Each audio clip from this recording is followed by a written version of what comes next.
Welcome back to my channel. তো আজকে হলো গিয়ে ভাদ্র মাসের কৌশিকী অমাবস্যা আর বারটা হলো শুক্রবার। তো আজকের দিনে আমাদের ঠাকুর ঘরে যে মা কালী প্রতিষ্ঠা আছে, ওনার প্রতিষ্ঠা দিবস, মানে আজকের দিনেই ওনাকে পুজো করে আমাদের বাড়িতে প্রথম প্রতিষ্ঠা করা হয়েছিল। তো তার জন্য আজকের দিনটাতে একটু বড় করে ওনার পুজো করা হয়ে থাকে প্রত্যেক বছরই। আগে আরও অনেক বড় করে হতো, লোকজন খাওয়ানো হতো, কিন্তু এখন বিভিন্ন রকম সমস্যার কারণে সেসব হয় না। কিন্তু ঠাকুরের পুজো হয়, ঠাকুরকে অন্নভোগ দেওয়া হয়। তো সেরকমই আজকেও হবে। সত্যি বলতে গেলে আজকের দিনটা আমার থাকার কোনো প্ল্যান ছিল না, যেহেতু আমি গত সপ্তাহে বোনের জন্মদিন জন্মাষ্টমীতে ছিলাম। বাট আর নেক্সট উইকে সোমবার থেকে আমার কলেজে ইন্টারনাল এক্সামও শুরু হওয়ার কথা ছিল। কিন্তু বলে না ঠাকুরের লীলা, ঠাকুর চেয়েছিল আমি তার পুজোতে থাকি। তার কারণে জন্মাষ্টমীর পরের দিনই, মানে লাস্ট উইকের শনিবার দিন জন্মাষ্টমী ছিল। রবিবার দিন বিকেল থেকে আমার তুমুল জ্বর। ডাক্তার দেখিয়ে 5 দিনের ওষুধ আনা হয়েছে।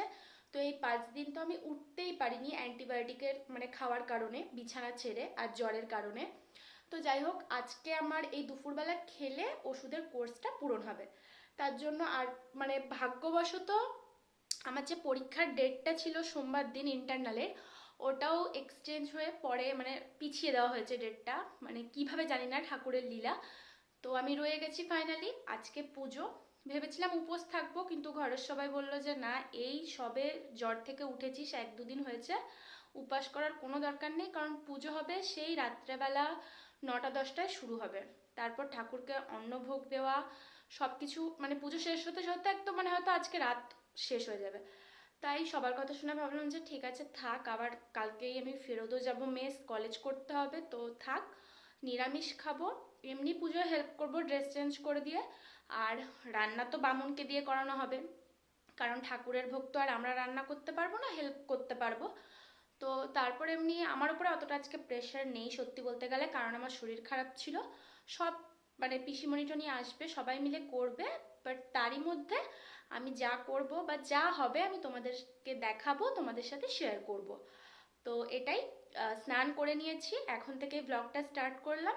তো যা যা হয় তোমাদের সাথে অবশ্যই শেয়ার করব, শেষ অবধি ব্লগটা দেখতে থাকো, আশা করি ভালো লাগবে। মানে বৃষ্টি আর বৃষ্টি, ওয়েদারের কোনো ছিঁড়ি নেই। সেদিনকে কিরকম সুন্দর আকাশটা ছিল, আর আজকে বৃষ্টি হয়েই চলেছে। এখন তো একটু বন্ধ আছে। এই যে দুব্বাগুলা 108টা মতো এখানে আছে। ফোনটা ফোকাস নিতে না প্রবলেম হয়। তো এটাকে এখন মালার মতো করে গাঁথবো। তারপর মামি গেছে বেলপাতা আনতে, মামি নিচে আমাদের যে গাছ আছে ওখান থেকে বেলপাতা আনতে গেছে।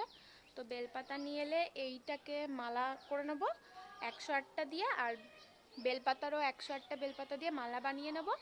বাবা তো বৃষ্টির জন্য আটকে গেছে, এখনো আসতে পারেনি। তো আসুক। আর নিচটা মানে এত শ্যাওলা হয়ে আছে যে মনে হচ্ছে যেন এখানে পড়ে পড়ে না যাই, এরকম শ্যাওলা দেখো চারিদিকে। মানে আমার পাটা কত ফর্সা লাগছে। এত যদি ফর্সা আমি হতাম তাহলে তো হয়েই যেত। তো চলো যাই, আলতাও পরবো পরে, তখন আরও ভালো লাগবে।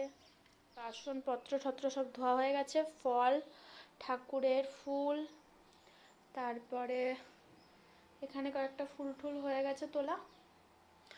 এখন মেনলি পুজোর সব জিনিস আনতে হবে। আর এই হচ্ছে কালিমা,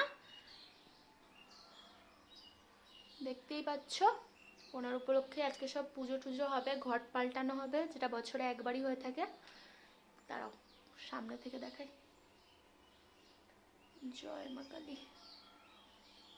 এই যে এটা হচ্ছে আমাদের বেল গাছ, যেখান থেকে বেলপাতা পাড়তে গেছে। কত বেল হয়ে আছে দেখছো। এই নিয়ে সেকেন্ড বার বেল গাছে বেল হয়েছে, বাট বড় হবে কিনা জানি না। ওখানেই মামি আছে, তো আসুক। বর্ষাকালে না এই সমস্যা, চারিদিকে শুধু কেমন শ্যাওলা শ্যাওলা মতন হয়ে যায়।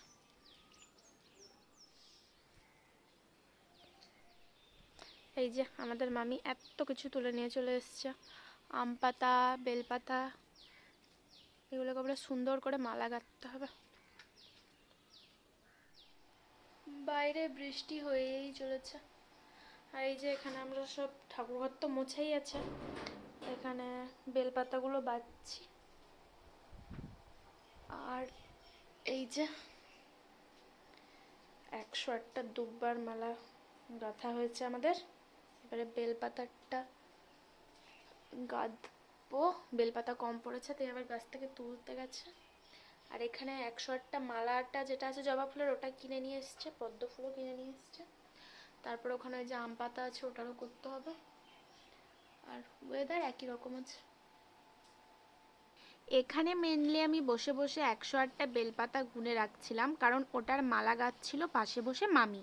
কিন্তু বৃষ্টি অনবরত হয়েই চলেছিল, যার কারণে বাবাও বাজার করে আসতে পারছিল না, কারণ ভিজে ভিজে জিনিস তো নিয়ে চলে আসবে, কিন্তু তারপর যে জ্বরটা হবে সেটা, তার কারণে আমাদের পুজো জোগাড় করতে অনেকটাই দেরি হয়েছিল। এত বৃষ্টির মধ্যে এখানে আম পাতা লাগাতে গিয়ে আমি পুরো ভিজে গেলাম। ছাদেও একটা লাগিয়েছি ঠাকুর ঘরে ঢুকতে কোনো রকমে, আর এইসব করতে গিয়ে ভিজে গেছি। যাই হোক, চলো এবার সবজি কাটতে হবে। সবজি এতক্ষণে দাদাকে দিয়ে বাবা পাঠিয়েছে। এই ঠান্ডা লেগে আছে, তার মধ্যে আবার ভিজলাম এই আম পাতা লাগানোর চক্করে। তাও উপরেরটা ঠিকঠাকভাবে লাগাতে পারিনি, এখানেরটা যা হোক হয়েছে। তো চলো, হচ্ছে 108টা বেলপাতা দুব্বা গাঁথা কমপ্লিট, আর 28টা যোগের জন্য আলাদা করে রাখাও কমপ্লিট। এখানে সব রকম সব সবজি টবজি আনা হয়েছে। আর এই যে আলু গ্যাস ভরে আনা হয়েছে, বাসনপত্র। আর ইনি রান্না করবেন ঠাকুরের ভোগটা। তো চলো সবজিগুলো কেটে দিই তাড়াতাড়ি। ওখানে সব ভাজার সবজি, আর এখানে হচ্ছে, হ্যাঁ মুড়ি খাবো। আর এখানে হচ্ছে ঘাটের সবজি সব কাটা হয়েছে। পায়ে সুন্দর করে আলতা পরেছি, পুরো পা ভরাট করে। ওখানে ঠাকুরকে সুন্দরভাবে সাজানো হয়েছে। আর এখানে হ্যাঁ, আলোটার ভোল্টেজ কম। সব গুছানো চলছে।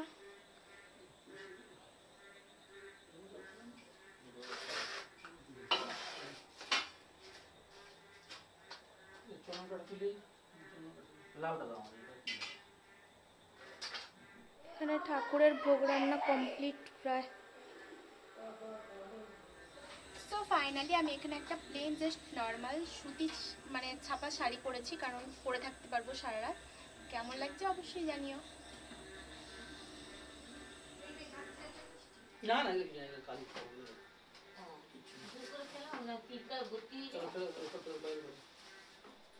আমি তো শাড়ি পরিয়েছি, সেটা দেখিয়েছিলাম, আর বোনকেও দেখাচ্ছি। কেমন লাগছে আমাকে অবশ্যই বলো। সিম্পলের উপরে কিউট। আর এটা সেই ইয়ারিংটা, আর সেই ক্লিপটাও দেখা। এগুলো আমি ওকে বার্থডে গিফট দিয়েছিলাম, সেগুলোই ফার্স্ট টাইম পরলাম, খুব ভালো লাগছে আমার। না, ক্লিপটা বার্থডেতেও পড়েছিলি না, অন্য ক্লিপ এটাই পড়েছিলি মনে হয়। তো দাঁড়া, আমি মানে শাড়িটা কিরকম পরেছি ওকে দিয়ে তোমাদেরকে দেখানো করাচ্ছি। তো এইভাবে শাড়িটা পরেছি।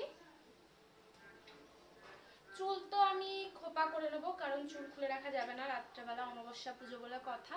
এখন ফটোশ্যুট করছিলাম একটুখানি, তার জন্যই খুলে রেখেছিলাম। তো চলো, পুজো শুরু হবে। 10টা অলরেডি বাজতে যায়। যদিও আমি সারা রাত থাকবো না পুজোতে, কারণ এক তো বৃষ্টি পড়ছে, ঠাকুর ঘরটা অত বড় নয়, আর আমি উপাসও করিনি। যতক্ষণ থাকবো যা যা হবে সব তোমাদেরকে দেখাবো। তো চলো যাওয়া যাক। মনমোহন সহিত সৌদ বাহনায় সপরিবারায় দক্ষিণা কালিকা পূজা কর্মণি নমো সূর্য সমজমত কাল সন্নিভূতা নহ কপা পবন দিকপতির ভূমিরাস্তান। তো মেনলি এখানে সংকল্প হয়ে গেছে। সংকল্প হওয়ার পরে ড্রেস চেঞ্জ করতে গেছে বামুন ঠাকুররা। এরপর পুজো শুরু হবে। এখন প্রায় 11টা বাজছে। তারপরে পুজো শুরু হবে, চণ্ডী পাঠ হবে, বলি হবে, যজ্ঞ হবে, অঞ্জলি হবে, অনেক কিছু। তো এখন আপাতত সবাই নিচে গেছে খাওয়া দাওয়া করতে। আমি এখানটা বসে আছি, কারণ ঠাকুরঘর তো আর একা কেউ ছাড়বে না। আর এই যে চাল কুমড়োটা বলি হবে, তো তার জন্য জেগে আছি। এখানে সবার জন্য রান্না হচ্ছে। লুচি, কুমড়ার তরকারি,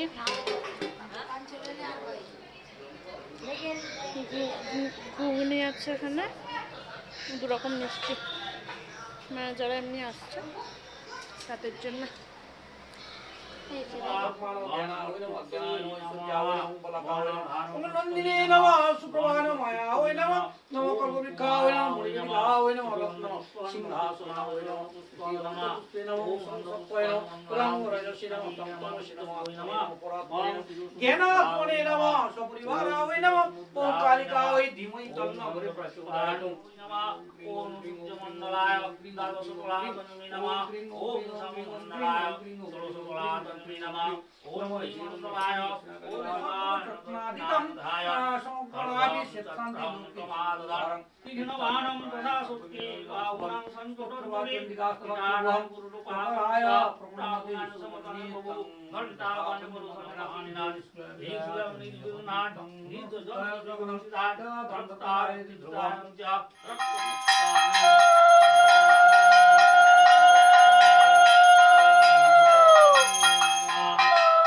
তো ব্যাপারটা হলো গিয়ে এখন প্রায় 12:30 পেরিয়ে, মানে 1টাই বাজছে ধরো। এতক্ষণ ঠাকুর ঘরে ছিলাম, পুরো সংকল্প পুজো শুরু, চণ্ডীপাঠ সব হলো। তো এখন বলি যজ্ঞ এসব হবে, অঞ্জলি দেওয়া হবে। ঠাকুর ঘরের জায়গাটা তো খুব শর্ট, এবারে দাদা টাদা যারা ছিল তারা রাত্রেবেলা খাবার টাবার খেয়ে অলরেডি চলে গেছে। এবারে উপরে এতক্ষণ আমরা বসেছিলাম, নিচে পিসিমণি মামি দিদা ওরা খেতে দিচ্ছিল। এবারে ওরা যেহেতু উপাস করে আছে তো ওরা এবারে অঞ্জলি টঞ্জলি দেবে, তাই ওরা ঠাকুর ঘরে গেল। এবারে যেহেতু জায়গাটা শর্ট দেখলেই, তার উপরে বৃষ্টি হচ্ছে, তার কারণে ওদেরকে বসার জায়গা ছেড়ে দিয়ে নিচে চলে এসেছি আমি আপাতত। বৃষ্টি কন্টিনিউ হয়েই চলেছে। এখন ড্রেস চেঞ্জ করে নেবো, আমি তো উপাস করিনি, তো আমরা এমনি ড্রেস চেঞ্জ করে এখন খেয়ে নেবো, দিয়ে শুয়ে পড়বো। ওরা থাকুক পুজোর ওখানে, কারণ ওখানে এখন ওদের কাজটাই বেশি, অঞ্জলি টঞ্জলি দেওয়া।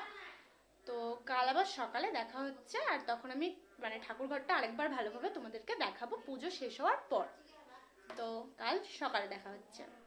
আর এখানে হলাম আমি নিজের প্রতি সেলফ অবসেসড।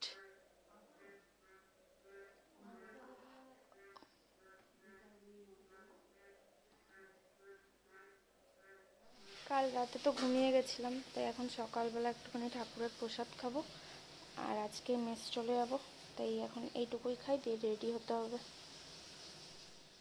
তো বলেছিলাম যে ঠাকুরগুলো আবার দেখাবো, কিন্তু আমার মেসে আসার ছিল বলে আর মানে ছাদে যাওয়াই হয়নি, দেখানোও হয়নি। আর জানি অনেক লেট হয়ে গেছে ভিডিওটা পোস্ট করতে, কারণ আমার এক্সাম চলছিল। তো আজকে যখন আমি এডিট করতে বসেছি তখন দেখলাম যে ভিডিওটা এন্ড করিনি, আর এখন আমি আছি মেসে। তো তার জন্য ভিডিওটা এন্ড করে দিলাম। কেমন লাগলো অবশ্যই কমেন্টে জানিও, আর চ্যানেলটাকে সাবস্ক্রাইব করতে ভুলবে না, লাইক কমেন্ট করো। সো আজকের জন্য এইটুকুই, বাই বাই।